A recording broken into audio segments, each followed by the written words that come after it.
오늘도 우리가 예수 그리스도를 따른다는 것은 그냥 예수를 따르는 게 아니라 우리의 삶을 주 앞에 맡기고 걸어가는 걸음인 줄 믿습니다. 그런데 그런 생각 혹시 해보신 적 있으신가요? 내가 예수님을 정말로 잘 따르고 있는 걸까?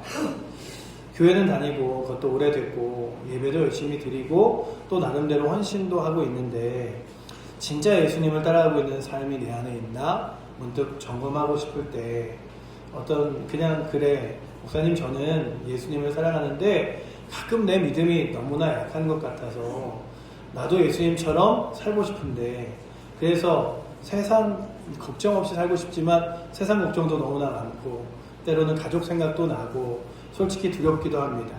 그래도 예수님을 따르는 삶을 놓치고 싶진 않은데 어떻게 살아가는 게 예수님을 따르는 삶일까요? 라면서 묻기도 합니다. 우리 모두에게 고민이고 우리 모두에게 과제입니다. 오늘 본문은 누가복음 9장 51절부터 61절을 통하여 예수님을 따른다는 게 무엇인지 그리고 어떻게 해야 우리도 예수님의 참 제자가 될 수 있는지를 아주 깊이 가르쳐주는 본문입니다. 예수님 곁에 늘 많은 사람들이 있었어요. 12제자도 있었고 그 외에 예수님을 따르는 수많은 무리들이 있었습니다. 각자 예수님을 따르는 이유가 달랐습니다. 어떤 사람은 기적이 보고 싶어서 또 어떤 사람은 배불리 먹고 싶어서 어떤 사람은 그냥 예수님이 멋있어 보여서 따라간 사람들도 있었습니다. 하지만 예수님께서는 그런 사람들에게 무엇이라고 말씀하시냐 하면 나를 따르는 삶 그건 아무나 쉽게 선택할 수 있는 길이 아니란다. 내가 가는 길은 영광의 길이 아니라 고난과 희생의 길이야. 그러니 예수를 믿는다는 게요 다 좋은 일만 있거나 아니면 다 그냥 복된 일만 있는 건 아닌 것 같아요. 분명하게도 예수님께서 그렇게 말씀하셨습니다. 오늘도 저와 여러분 이 말씀 앞에 서서 과연 나는 어떤 마음으로 주님을 따르고 있는지 아니 나는 왜 교회 다니는데 복 못 받아? 왜 나는 교회 다니는데 좋은 일이 없어? 왜 나는 교회 다니는데 이렇게 힘들어야 돼? 라고 하며 내게 늘 유익하고 좋은 것만을 쫓아가는지 아니면 주님이 가시는 길이라면 그 길이 어떤 길이든지 나는 따르겠습니다라고 고백하며 걸어가는지를 돌아보시기를 축복합니다. 아멘. 우리의 삶에 예수의 제자다운 흔적이 남아있는지 함께 깊이 생각해 보기를 원하는데요. 오늘은 세 가지를 같이 볼 거예요. 한번 따라해 보겠습니다. 흔들리지 않는 결단, 긍휼과 용서의 마음, 희생과 헌신의 감수. 한 번 더 해볼게요. 흔들리지 않는 결단, 긍휼과 용서의 마음, 희생과 헌신의 감수. 네, 오늘 이 세 가지 주제로 같이 이야기를 하려고 해요. 그래서 기억하셨다가 마지막에 제가 다시 물어보면 대답해 주시면 되겠습니다. 예수님께서 오늘 우리에게 기대하시는 제자의 삶은 무엇인지 그리고 우리가 어떻게 살아가야 되는지 첫 번째는 흔들리지 않는 결단입니다. 예수님을 따르는 삶의 첫 번째 특징은 흔들리지 않는다는 것입니다. 예수님을 믿기로 했다가 조그마한 유혹과 시험에 안 되겠다, 교회 다니 예수 믿지 말아야겠다 이게 아니라는 거죠. 51절의 말씀을 보시면 예수님께서 승천하실 기약이 차감해 예루살렘을 향하여 올라가시기로 굳게 결심하시고 라고 하는 단어가 나옵니다. 예수님이요 이제 내 사명 내가 너희를 위하여 이 땅 가운데서 이제 예루살렘으로 올라가 십자가 질 때가 됐다라고 말씀하시며 그의 마음을 굳게 결심하셨어요. 여기서 굳게 결심하고 라는 말은요 원어적으로 직역하면 그의 얼굴을 굳게 세우다. 그러니까 분명하고 확실하게 다짐하다. 내가 흔들리지 않겠다. 내 얼굴을 다른 데로 흔들고 도는 게 아니라 내가 맡겨진 그 길을 곧세게 가겠다라는 의미가 있습니다. 누군가 아주 큰 결심을 하면서 딱 고개를 들고 마음속으로 그래 나는 이 길을 가겠다. 다시 뒤돌아보지 않는 그런 단호한 모습이 바로 예수님의 모습이었습니다. 우리가 그렇잖아요. 어떤 결단을 할 때 내가 그 일 확실하게 하겠어 이런 마음으로 하는 거죠. 예수님이 예루살렘으로 올라가신 건 그냥 여행을 가신 게 아니죠. 십자가의 고난, 죽음을 향해 가시는 길이었습니다. 다 아시면서도 주님은 그 길을 흔들림 없이 결단하시고 걸으셨습니다. 내가 고난당해도 내가 채찍에 맞아도 내가 십자가를 져도 이 길, 생명의 길이라면, 구원의 길이라면, 능력의 길이라면 포기하지 않고 걸어가겠다. 어떤 영광이나 명예를 기대한 것이 아니라 하나님의 뜻, 우리를 살리기 위한 그의 사명을 위해서 걸어가신 길입니다. 저는 이 장면이 진짜 우리에게 보여주시는 믿음의 길 같아요. 결국 결단의 길이라는 것을 배웁니다. 신앙생활을 하다 보면 이런 결단들이 참 많이 필요할 때가 있습니다. 예수님께서 사마리아의 한 마을을 지나실 때 마을 사람들이 예수님의 일행을 받아주지 않았습니다. 오늘 본문에 나오는 내용이에요. 왜죠? 예수님이 예루살렘을 향하여 가신다는 이야기를 듣고 예루살렘을 갈 거면 사마리아 마을을 지나가지 마라, 이러며 말하는 거죠. 왜냐하면 유대인과 사마리아인 사이에는 오랜 원한이 있었기 때문입니다. 그 정도로 예수님을 따라가는 길은 때로는 환영받지 못하고 박수받는 길이 아니라는 것을 보여줍니다. 우리의 삶도 마찬가지죠. 신앙을 지키려고 결심하면 때론 가족이나 친구, 이웃에게 이해받지 못할 때가 있습니다. 꼭 그렇게까지 해야 돼? 꼭 교회 다니면서 그렇게까지 그렇게까지 삶에서 보여야 돼? 라고 하면서 믿음을 지키다가 손해보는 일들도 있습니다. 어느 집사님이 회사에서 좋은 승진의 기회를 앞두고 있었어요.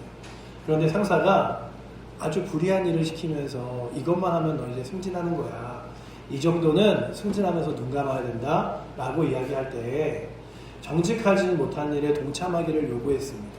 그때 집사님이 나는 그럴 수 없습니다 하고 그 기회를 내려놓았다고 합니다. 주변에서는 아니 바보 아니야? 아니 그거 하나 살짝 눈 감고 하면 되는데 그게 뭐가 어렵다고. 그 집사님은 눈물로 이렇게 고백했다고 합니다. 주님, 저는 하나님 앞에 부끄럽지 않은 길을 택하고 싶었습니다. 사랑하는 여러분, 신앙은 결단입니다. 하나님 앞에서 나는 세상보다 주님을 더 소중히 여기겠습니다. 이 마음 우리 안에 있어야 할 줄 믿습니다. 혹시 오늘 여러분 가운데 결단이 필요하신 분들 있으십니까? 주의를 정말 거룩하게 지켜보겠다. 믿음 때문에 불편하고 손해봐도 주님 편에 서겠다. 이 작지만 소중한 결단을 통해 주님께서 우리의 삶을 이끌어 가심을 바라보며 또한 그 길을 따라가실 수 있는 은혜가 있기를 축복합니다.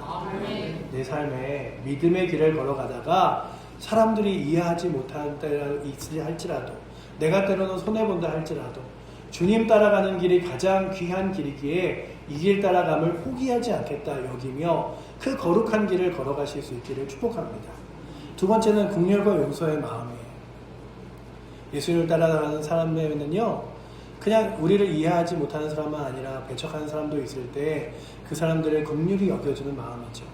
예수님을 따르는 삶은 긍휼과 용서가 있어야 합니다. 예수님의 일행이 사마리아 마을에 환영받지 못하자 야고보와 요한이 예수님 곁에 있다가 아주 화가 났어요. 아니 우리가 예루살렘으로 가는데, 그리고 전에 이 사마리아 땅에서 복음을 전하는 일도 있는데 저렇게 나온다고? 라고 하면서 이 야고보와 요한이 뭐라고 말했냐면요, 주님, 하늘에서 차라리 불을 내려 저 사람들을 다 태워버리죠. 이런 얘기를 오늘 본문에 해요. 여러분, 이 장면이 참 그냥 인간적이지 않습니까? 우리도 마음이 상하면 야, 저 사람 벌 좀 받아야 돼. 어떻게 나한테 그럴 수 있지? 어떻게 믿음의 사람이라고 저럴 수 있지? 이런 생각이 들기도 하죠. 야고보와 요한의 별명은 노래의 아들입니다. 성격이 불같고 열정적인 제자였죠. 구약의 엘리야 선지자처럼 하늘에서 불을 내려 심판하던 장면을 떠올랐을지 모릅니다. 야, 저들이 예수님을 저렇게 배척하다니 불로 다 심판받아야 돼, 이랬을지 모릅니다. 하지만 예수님은 그들을 꾸짖으시면서 이렇게 이야기하시죠. 인자는 사람의 생명을 멸하러 온 것이 아니라 구원하러 왔다 라고 말씀하시죠. 내가 저들을 멸하러 온 게 아니야. 예수님은 거절당하고 모욕을 당하셔도 결코 폭력이나 심판이 아니라 늘 사랑과 용서로 반응하셨습니다. 내가 가만두지 않겠어, 복수하겠어, 이게 아니라 사랑해야지, 용서해줘야지. 여러분, 신앙생활 하다 보면 내가 잘한다고 생각했는데 다른 사람들이 내 마음을 몰라주고 오히려 오해를 받을 때가 있습니다. 그때가 우리가 주님을 따르는 제자라면 분노나 미움이 아니라 용서와 긍휼로 반응해야 할 때인 줄 믿습니다. 제가 존경하는 목사님 중에 손양원 목사님이라는 분이 계셨는데요. 그 목사님은 두 아들을 공산당에 의해 총살을 당한 뒤에 많은 사람들이 분노와 절망에 빠졌을 때 손양원 목사님은 오히려 이렇게 이야기했습니다. 원수를 미워하지 않는 마음을 주셔서 감사합니다. 그리고 아들을 죽인 청년을 양아들로 삼아 사랑하셨습니다. 정말 이 대목을 보면서 아무리 곱씹어 생각해도 그게 가능할까? 하나님이 은혜 주신 거죠. 이런 사랑이 진짜 예수의 제자의 삶이 아닐까 싶습니다. 우리 교회에도 신앙생활을 오래 하시고 열심히 많이 하신 분들이 참 많죠. 하지만 혹시 내 열심이 다른 사람을 정죄하고 상처를 주고 나만 옳다는 식으로 흐르지 않도록 오늘 말씀을 보며 우리의 삶을 점검해야 합니다. 가정에서 또한 일터에서 때로는 갈등과 시험이 있을 수 있죠. 그때마다 십자가의 용서와 그 사랑으로 반응할 수 있는 저와 여러분들 되시기를 축복합니다. 로마서 12장 19절에서는 원수 갚는 것은 내게 있으니 내가 갚으리라 라고 말씀하셨습니다. 너가 따로 복수하거나 미워하지 않아도 돼. 너는 그냥 사랑해줘. 왜냐하면 원수 갚을 일이 있고 너가 억울한 일이 있으면 내가 갚아줄 거야 라고 주님이 말씀하셨어요. 그렇다면 우리는 주님이 말씀드린 대로 심판자가 아니라는 사실을 기억해야 돼요. 내가 심판자가 아니지. 나는 중보자요 화해자로 살아야지. 심판은 주님이 하는 것이지.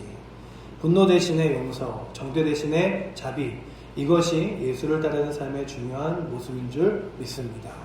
그렇다면 여러분들 주변에 용서해주고 사랑해주고 한 번 더 손을 붙잡아야 될 사람들이 있다면 가셔서 분노가 아니라 미움이 아니라 사랑해주시고 용서해주시고 손잡아주시는 우리 칠보제일교회 성도들 되시기를 축복합니다. 또한 예수를 따라가는 삶의 세 번째는요, 희생과 헌신이 감수되어야 해요. 쉽지 않아요. 때로는 우리의 걸음에 희생도 필요할 때가 있습니다. 본문의 후반부에 예수님과 세 사람 사이의 대화가 나와요. 이 장면은 참 현실적이죠. 예수님을 따르려면 정말 대가가 필요하다는 것을 아주 분명하게 말씀하여 주고 계십니다. 첫 번째 사람이 주님, 어디든지 주님 따르겠습니다. 이런 얘기를 해요. 그런데 주님이 이렇게 말씀하시죠. 나를 따르는 게 쉽지 않은 거 알고 있니? 여우도 굴이 있고 새도 집이 있지만 나는 머리 둘 곳이 없단다.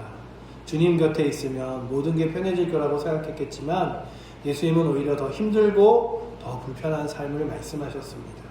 그렇죠, 여러분들. 예수를 믿는다는 게 하나님 거룩한 나라의 복을, 소망을 따라 살아가지만 우리는 소명과 사명자로 살아가기 때문에 때로는 손해도, 때로는 연약함도 감당해야 돼요. 제가 예전에도 한번 말씀드린 적 있죠. 교회 집사님이 택시 운전을 하시는데요. 그분이 자가로 하시는 게 아니라 운수회사를 다니셨어요. 그래서 제가 잘 몰랐다가 언젠가 그렇게 그 택시를 운전하시면 쉬는 날이 아니면은 상납금을 내야 된다는 걸 알게 되었어요. 근데 그분이 한 번도 주일을 빠지지 않는 거예요. 그래서 궁금해서, 아니 주일에 때로는 상납금을 내고 출근해야 될 때도 있는데 어떻게 안 빠지세요? 그랬더니 상납금이 10만 원인데 그냥 제가 오늘 10만 원을 주님께 예배드리러 나온다 생각하고 회사에 상납금은 따로 내고 운행하지 않는 거예요. 이렇게 말씀하셨어요. 그분은 그냥 주일에 자신의 일이 잡히면 상납금 10만 원을 내고 그날에 벌 것을 다 내려놓고 주일날 와서 예배를 드리십니다. 근데 그게 참 결코 쉬운 일은 아니잖아요. 옆에서 늘 보면서 늘 웃으며 예배를 드리는 그분이 주일을, 그리고 주를 위해 살아가는 삶을 얼마나 소중하게 여기는지를 곁에서 보는 귀한 시간이었습니다. 오늘도 우리의 삶에 우리가 예수님을 믿는다고 해서 세상의 복과 안락함, 성공만이 따라오는 것은 아닙니다. 때로는 믿음 때문에 손해볼 때도 있고 주님 때문에 외로움을 감수할 때도 있습니다. 하지만 그럼에도 불구하고 나는 주님 따르겠습니다라고 고백하며 걸어갈 수 있는 용기와 은혜가 오늘도 우리 모든 칠보제일교회 성도들에게 넘치기를 축복합니다. 아멘. 두 번째 사람은 직접 예수님을 따르라고 부르셨는데 예수님이 부르셨어요. 두 번째 사람은 너는 나를 따르라 라고 불렀는데 그가 이렇게 대답하는 거죠. 주님, 먼저 제가 아버지의 장례를 치르게 해주세요. 이런 얘기를 합니다. 이렇게 얘기하는 게 얼핏 듣기에는 너무나 당연한 요청 같지만 여기 당시에 유대인들의 문화가 숨어 있습니다. 실제로 아버지가 돌아가신 상태가 아니라요. 언제 돌아가실지 모르니 그때까지 집에 머무르겠다는 의미가 더 큽니다. 내 부모님이 연로하시니 언제 돌아가실지 모르니 집에 제가 그때까지 있겠습니다. 주님이 이런 마음을 꿰뚫어 보시고 뭐라고 말씀하시냐 하면 죽은 자들로 죽은 자를 장사하게 하고 너는 가서 하나님의 나라를 전파하라. 세상보다 자꾸 부르심을 더 우선한 것이라고 강조하는 것이죠. 우리는 자꾸 이렇게 이야기해요. 제가 조금만 형편이 좋아지면 이 일만 끝나면 그때 헌신하겠습니다. 이렇게 미루죠. 지금은 너무 상황이 어려워서 환경이 어려워서 그럴 때가 아니라 그런데 주님은 지금 오늘 내가 순종할 수 있느냐 이것을 물으십니다. 그렇다면 그 질문에 주님 제가 오늘 주님 따르겠습니다 라고 고백할 수 있기를 축복합니다. 세 번째 사람도 주님을 따르겠습니다. 그런데 가족에게 작별 인사하고 올게요 라고 이야기합니다. 주님은 이렇게 말씀하시죠. 손에 쟁기를 잡고 뒤를 돌아보는 자는 하나님 나라에 합당하지 않다라고 말씀하십니다. 말씀을 두 갈래로 나누면 제대로 제자의 길을 갈 수 없다는 뜻이죠. 그러니까 마음이 두 갈래로 갈라지면 여기도 내 마음이 쓰이고 주님을 따르는 데도 내 마음이 쓰이면 주님을 온전히 따를 수 없는 거예요. 그런데 제가 기도할 때 아까 말씀드렸듯이 우리가 주의 일을 하면 주께서 나의 삶을 이끌어 주신다 믿으며 주님 앞에 올인하는 거죠. 그렇게 믿음의 삶을 살아가는 게 우리가 되기를 축복합니다. 하나님 나라의 부르심을 앞에서는 과거의 미련 또한 주변의 눈치 안락한 삶에 대한 욕심을 과감하게 내려놓아야 합니다. 현대에서도 이런 결단한 분이 아주 많습니다. 직장 신우의 부정한 일을 동참하지 않고 승진을 포기한 형제, 가족의 반대에도 주님의 부르심을 따라 선교지로 나아가신 분, 주일마다 집안의 큰일보다 예배를 우선으로 삼는 성도님들, 이 모든 분들이 예수님의 제자의 길을 걸어가는 사람들인 줄 믿습니다. 혹시 여러분들의 삶에 이것만은 못 내려놓겠습니다 라고 하는 것이 있으신가요? 주님이 우리에게 물으십니다. 너 나를 따르는 길 정말 각오가 되어 있느냐? 주님보다 더 소중하게 여기는 것, 미련이 남는 것, 이 시간에 다 내려놓을 수 있기를 축복합니다. 희생과 헌신의 삶, 그 길은 결코 헛되지 않습니다. 28세예요. 내가 주를 위해 살겠다고 에콰도르의 밀림에 갔던 그 짐 엘리엇이라는 선교사가 있어요. 그 선교사가요, 자신의 일기장에 이렇게 써놓은 글이 있었습니다. 영원히 가질 수 없는 것을 내어주고 영원히 빼앗기지 않는 것을 얻는 사람은 결코 어리석지 않다. 그러니까 이런 말이죠. 영원히 얻을 수 없는 것에 내 생명을 거는 게 아니라 영원히 얻을 수 있는 것에 내 목숨과 생명을 거는 게 가장 지혜로운 삶이다 라고 말하는 거예요. 우리도 언젠가 이 땅에 손에 쥔 것을 내려놓아야 할 때가 있습니다. 주님을 위해 드린 시간, 물질과 정성, 눈물, 그 모든 헌신은 하나님 나라의 거룩한 상급으로 남을 줄 믿습니다. 아멘. 그러기에 여러분들 주를 따르는 삶을 살아가시기를 축복합니다. 아멘. 진짜 예수님의 제자로 삼기로 결단하며 살아가는 여러분들의 삶 가운데 정말로 얼마나 값진 길인지를 알고 다시 한번 깨달아 주님을 따라 살아가시는데요. 첫 번째 주님을 따라가기 위하여 무엇이 필요하다고 했죠? 기억하시나요? 흔들리지 않는 결단. 함께 하겠습니다. 흔들리지 않는 결단. 여러분들이 결단하셨으면 흔들리지 않았으면 좋겠어요. 내가 예배 가운데 나가겠다. 주를 위해 살겠다. 그럼 흔들리지 마세요. 두 번째 뭐죠? 긍휼과 용서의 마음. 네, 긍휼과 용서의 마음. 함께 해볼까요? 긍휼과 용서의 마음. 내가 그냥 주님을 따르면서 그렇게 주님을 따르면서 반대하는 사람들, 힘들게 하는 사람들 미워하지 않고 긍휼과 용서로 그들과 함께 걸어가리라. 세 번째 뭐죠? 네, 희생과 헌신의 감수. 네, 함께 해보겠습니다. 희생과 헌신의 감수. 내가 주를 따르는 길에 희생이 있어도 헌신하여도 내가 그 길을 감수하며 나아가리라.